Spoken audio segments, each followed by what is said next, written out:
Well, hello there, humans, hippies, earthlings, whoever you are, wherever you are, whatever you're doing and who you're lucky enough to be doing it to. I'm Bushka on Blitz. Welcome back to the channel. Today is an auspicious occasion. This marks the debut of my mate Red Sniper on channel as anything but a punching bag. Red Sniper in the intro is the bloke who I land on top of, off the top of the Castilla cliff in the middle of the map. You might recognise him from about 500 videos where I go down and land my tank right upon his noggin and he blows up, which is great fun for me. Not so much fun for Red. This is his debut. He's going to be in the Dracula in the next game. However, before we get there, we've got Funkmaster Amiga tearing it up in the Type 62 Dragon. Now, one of the big problems with the game itself is there's just too many good tanks. There is a plethora, an absolute plethora, look it up, of tanks that can actually do the business without sucking. And that means that sometimes you just don't get to drive the tanks you love. And this is one of them for me. Type 62 Dragon was the first real light tank that I got a hold of and rambled and run with. It was a wonderful vehicle back in the day, and it maintains a certain supremacy and edge. Great shot here, by the way. Looking at the track shot coming up here, clutch. One, sticks him, gives him another shot, gives him a double dose. Love it. Double DPM all day, baby. Now, it looks fantastic. Let's just be clear. It looks fantastic. Always has. The legendary camo on the Type 61 looks really, really good. It's also got light tank mobility, fantastic damage per minute numbers, and really, really good penetration. So you'd be forgiven for wondering why more people don't drive the Dragon. Well, plenty do, but I just don't seem to find the time. That's a shame, because I really love the Dragon. It was a pleasure to feature a video like this, even if it's not amazing in terms of damage. It's reasonable, but it's not the best ever over-the-top kind of numbers. But I liked it because it showcased this particular moment here. This is when Funkmaster Amiga pushed on out in the Type 62, despite knowing he was going to take a hit from that SU-122-44. And the reason I really liked that was because there was a tiny hit point, KB1S and him, up the top here, all on their lonesome. And often in Blitz, you end up in a situation where, yeah, sure, you can wait and be safe, but in that situation, all you end up with is 3 tanks coming to kill you, and you live a little bit longer, but you're still going to come second. I always say when you've got no good decisions to make, at least make the bad ones fast. And that's exactly what Funkmaster did there. He took the bull by the horns, the bit in his teeth, and got stuck in. And what it's done is turned the game on its head. He's actually cleared those tanks. He's cleared the 122-44, who was the big danger, and he's now got a Kuro Moro and himself locked in a Mortal Kombat style arm wrestle. This is where things get very interesting for me. On the one hand, the Kuro has absolutely so many hit points, and is and has only got a touch, only got to breathe upon the Dragon, and he'll get the win.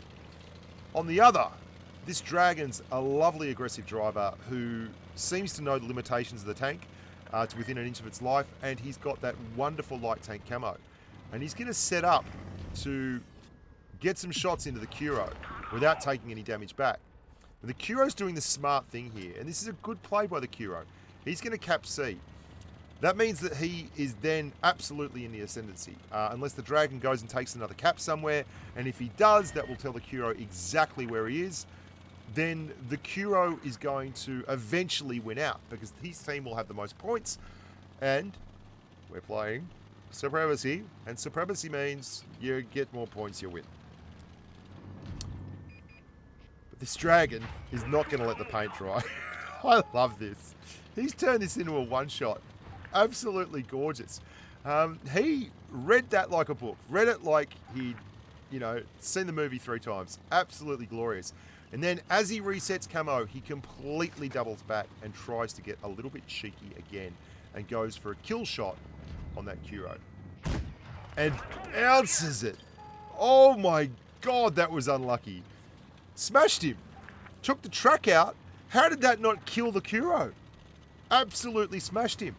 Again doubles back. Resets camo. Resets the engagement and changes the angle of attack for the second time. Can he do it again? Waiting. Waiting. No Kuro.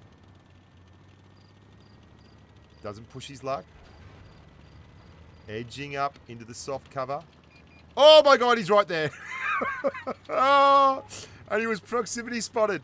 And now the Kuro gets to make a very, very tough decision. Do I push or do I back up? This dragon's backed himself every time. The Kuro is like, you know what? Screw you, buddy. We're going to settle this right now. And he is going to breast and come around that corner. And no, he's not. Yes, he is. No, he's not. Oh, so close. Good game. Very well played by the dragon there.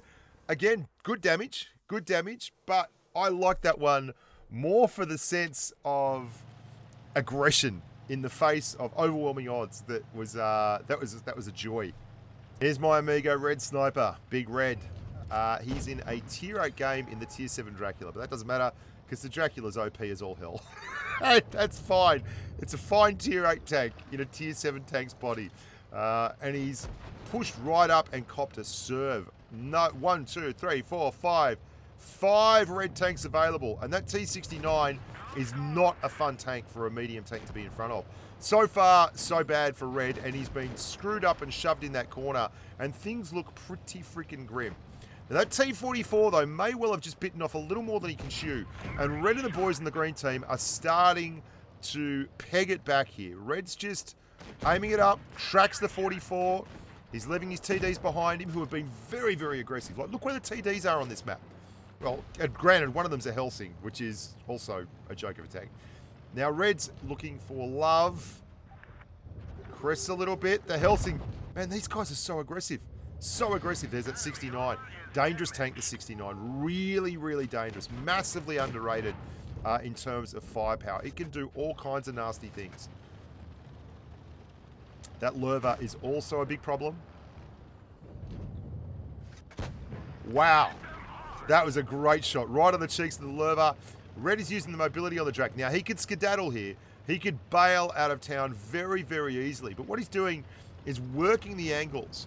Just supporting his teammates. The 152's fired. Oh, they're all there. They're all there. Red's down to 429 hit points. And there are many tanks coming. Many tanks. Great tracking shot. Great tracking shot. Pulls back. And that was the 69 on a reload, obviously. So he didn't go forward. It's getting really tough in this corner. There's 4 tanks left, and they're all facing this direction. Next guy around that corner gets a face full of SU-152, but they clear him before he can do any more damage. 69 goes into the T-49. Red's very lucky there. 2 on 4 now. The Tiger 2, great tank in this situation. That 69's blown it. He's landed on a clip, and the Tiger 2 has plenty in the tank. Vindicator fires. Can Red hit the weak spot? He can. Through the Tiger 2 from Kronos, doing a great job. Or is his name Kronos? His name's Kronos. He's not from Kronos. Good on him. Good on the Tiger 2. Good job. And just a couple now, but one of them is quite a large tank, the Borsig. And I think he could eat Red for breakfast if he lands an AP shell, because he's got a 640 average alpha, and he's running the 128mm rather, and he bounces. That was so clutch. So absolutely clutch. Red is racing the Traverse. Racing it. Another one.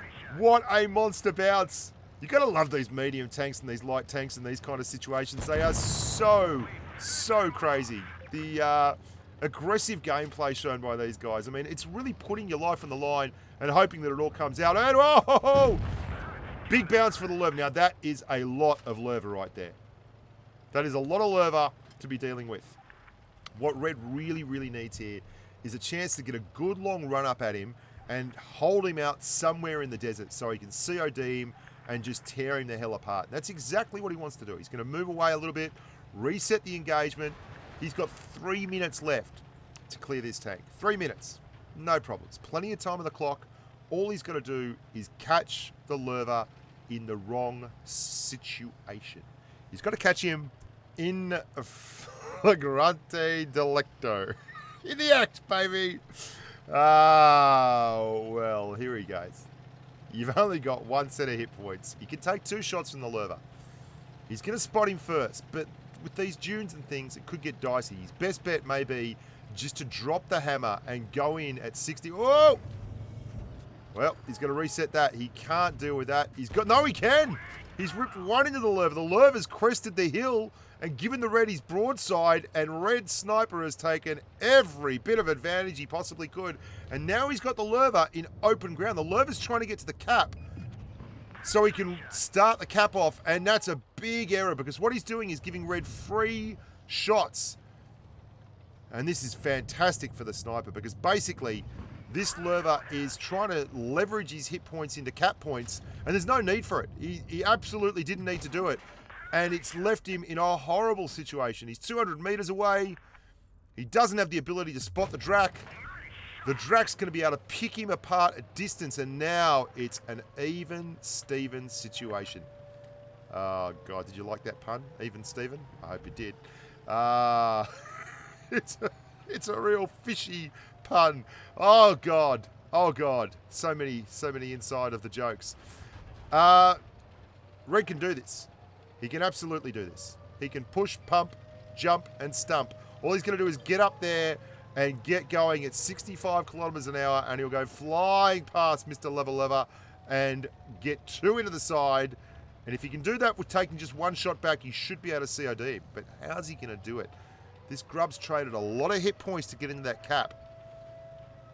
There's a minute left. He's given up an awful lot of juice to get into that cap. Red's got to manage to get there, sight unseen, and put some shots in. Now, what's he going to do? He's actually going to go a little wider than you'd expect. Here we go, here we go, here we go. Oh, that would have been clutch. Would have been clutch. He's going to have to do this the old-fashioned way, boys and girls. Can he draw a shot out? 38 seconds left. 38 seconds to go. Come on. Come on, Red. Suck it up. Oh, come on, man. Reset that cap. He's got to go in. No good choices left to make. No. The lurver. He can't get the gun around. Big power slide. Takes one. Gives one back. Bounce. 17 seconds. This is torture. This is absolute torture. Just ahead of the pump. One more. One more will do it. A little dab will do it, baby. That lurver, he was so close. Oh, yes. Indeedy. Well done, Red Sniper. Forever vindicated for being jumped on in the intro. Well done, amigo. 3,645 damage, but a really entertaining game. I'm Bushka on Blitz. Love your work, humans. Look after yourselves. As always, stay safe on the battlefield, and bye for now.